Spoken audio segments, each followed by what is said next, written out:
আজ যারা বই লিখছেন তাদেরকে যদি বলা হয় এমন একটি বই লিখে দেখান যার মধ্যে যেই শব্দ যতবার লিখবেন তার বিপরীত শব্দটাও ততবার লিখতে হবে। তো এরকমভাবে সম্পূর্ণ একটা বই লেখা শুধুমাত্র অনেক বড় কষ্টের কাজ নয়, বরং বলতে পারেন অসম্ভব। কিন্তু আল্লাহ তাআলা কোরআন মাজিদকে এরকমভাবেই অবতীর্ণ করেছেন। কোরআন হচ্ছে শেষ উম্মতের জন্য জিন্দা মোজেজা, অর্থাৎ কোরআন পূর্বের মানুষেরও কাজে এসেছে এবং আজও মানুষের কাজে আসছে এবং পরবর্তীতেও মানুষের কাজে আসবে। বর্তমান সময়ে যত মানুষ ইসলাম ধর্ম গ্রহণ করছেন তার মধ্যে থেকে বেশিরভাগ মানুষ এই কোরআনকে পড়েই ইসলাম ধর্ম গ্রহণ করছেন।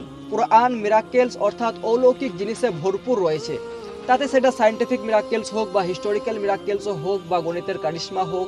এবং আমি এই সম্পর্কে সম্পূর্ণ একটা ভিডিও বানিয়েছি, আমি আপনাদেরকে রিকোয়েস্ট করব যে আপনারা ওই ভিডিওটি সম্পূর্ণ দেখবেন, তাহলে আপনাদের কোরআনের প্রতি বিশ্বাস আগের চাইতে আরও বেশি বেড়ে যাবে।